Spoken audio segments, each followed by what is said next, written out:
오늘이 2025년 6월 16일 월요일인데요. 뉴스는 온통 이란이랑 이스라엘 얘기로 시끌벅적한데 희한하게 주식시장은 특히 기술주들은 오히려 활짝 웃고 있단 말이죠. 이게 대체 무슨 상황일까요? 여러분께서 보내주신 여러 기사들 또 분석 자료들 저희가 쭉 훑어봤거든요. 이걸 바탕으로 오늘 이 복잡한 상황을 한번 속 시원하게 파헤쳐 보겠습니다. 왜 이런 일이 벌어졌고 지금 상황은 또 어떻고 이게 또 우리 지갑 사정이랑은 어떻게 연결될지 핵심만 쏙쏙 뽑아 드릴게요. 자, 먼저 이번 이란 이스라엘 분쟁 이게 예전이랑은 뭔가 좀 분위기가 다르다 이런 얘기부터 시작해 볼까요?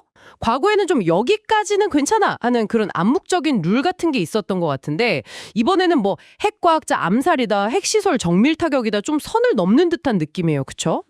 과거의 약속 대련과는 확실히 달라 보이는데요. 네, 맞습니다. 판 자체가 달라졌다고 보는 게 맞을 것 같아요. 단순히 군사적 충돌 이걸 넘어서서 그 지정학적 리스크의 깊이랄까 이게 예전하고는 좀 다릅니다. 그리고 여기에 또 미국에 보이지 않는 손이 작용하고 있다. 이런 정황도 좀 주목해 봐야 하는데요. 아, 미국이요? 네, 그 트럼프 대통령이 60일 협상 시한을 언급했었잖아요. 네, 맞아요. 그게 딱 끝나자마자 공격이 있었고 또 ABC 같은 외신에서는 미군이 정밀 정보를 제공했다 이런 보도까지 나왔어요. 심지어 트럼프 대통령 본인도 인터뷰에서 이스라엘 공격은 아주 훌륭했다. 뭐 내가 협상 기회를 줬는데 걔들이 거부했다. 이런 식으로 발언을 했고요. 와, 그럼 진짜 미국이 뒤에서 은근히 좀 지원하고 있다. 뭐 이런 해석이 가능하겠네요. 근데 이게 왜 시장에는 큰 충격을 안 줬을까요? 오늘 주가 오르는 거 보면 다들 너무 태평한 거 아닌가 싶기도 하고요. 그게 참 핵심인데요.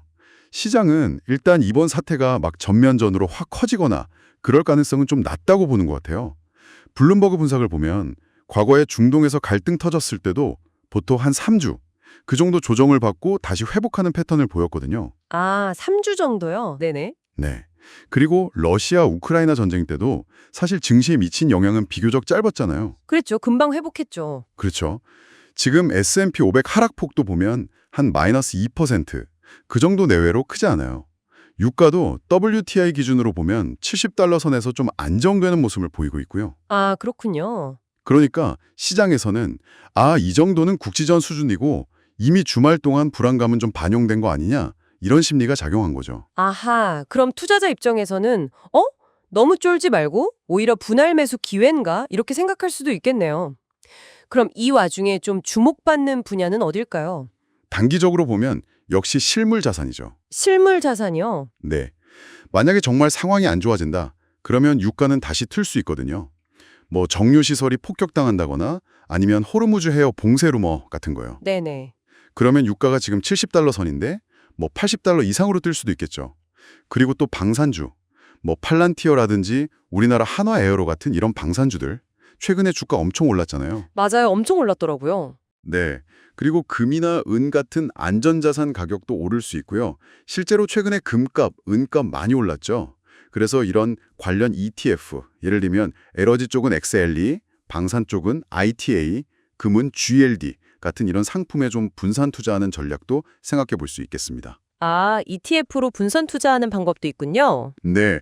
근데 더 중요한 건요. 이런 단기적인 뉴스 너머에 있는 큰 흐름을 봐야 한다는 거예요. 큰 흐름이요. 네.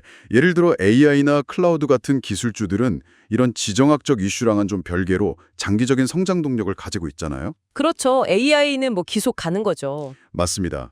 오라클이나 메타, AMD 같은 기업들 성장세 보면 여전하거든요. 그래서 오히려 이런 변동성이 생길 때 장기 투자자에게는 좋은 매수 기회가 될 수도 있다. 이런 분석도 많습니다. 아하, 단기 이슈에 휘둘리지 말고 큰 그림, 그러니까 AI 같은 메가 트렌드를 보면서 오히려 기회를 찾아라, 이런 말씀이시네요. 그럼에도 불구하고 우리가 가장 좀 조심해야 할 변수, 언제 시장이 다시 확 출렁거릴 수 있을까 하는 그런 변수는 뭘까요? 역시 미국의 직접적인 개입 여부, 이게 하나 있고요. 미국 개입, 그리고 또 하나는 이란 최고 지도자 하메네이의 거취 문제입니다. 하메네이요? 아, 건강 문제 얘기가 좀 있었죠? 네, 맞아요. 트럼프 대통령이 공식 개입은 안 한다고 했지만 만약에 이스라엘한테 뭐 벙커버스터 같은 아주 강력한 무기를 준다거나 혹은 하메네이가 갑자기 유고 상태가 된다거나 하면 실제로 시장에서는 그가 물러날 가능성을 꽤 높게 보기도 하거든요. 네. 그렇게 되면 진짜 전면전 우려가 확 커지면서 시장 불확실성이 다시 엄청 커질 수 있습니다. 그 네타냐후 총리가 하메네이 제거를 갈등 종식이라고 언급한 점도 좀 예사롭지 않고요. 아, 그런 발언이 있었군요. 네. 물론 가능성은 낮지만 만약 터지면 파급력이 엄청 큰 그런 고위험 변수라고 할 수 있겠습니다. 네, 오늘 분석 들어보니까 정리가 되네요. 그러니까 지금 시장은 이 갈등이 더 커지지는 않을 거다. 여기에 좀 베팅을 하고 있는 분위기인데 그래도 미국의 움직임이라든지 혹은 하메네이 문제 같은 언제 터질지 모르는 그런 뇌관 같은 것도 남아있다. 이 말씀이시군요. 참 알쏭달쏭하네요. 맞습니다. 그래서 정말 냉정하게 상황을 계속 지켜보면서 단기적인 변동성에 너무 이렇게 감정적으로 반응하기보다는 장기적인 관점을 유지하는 게 중요해 보입니다. 네, 자, 그럼 마지막으로 여러분께 질문 하나 던져드릴게요. 이번 사태가 뭐 어떻게든 잘 마무리된다고 해도 앞으로 이런 식의 강대강 충돌 그리고 강대국의 이런 암묵적인 개입이 뉴 노멀이 된다면 앞으로 글로벌 공급망이나 각국의 국방 정책은 또 어떻게 바뀔까요? 출근길 또 퇴근길에 한 번쯤 생각해 보시면 어떨까 싶습니다.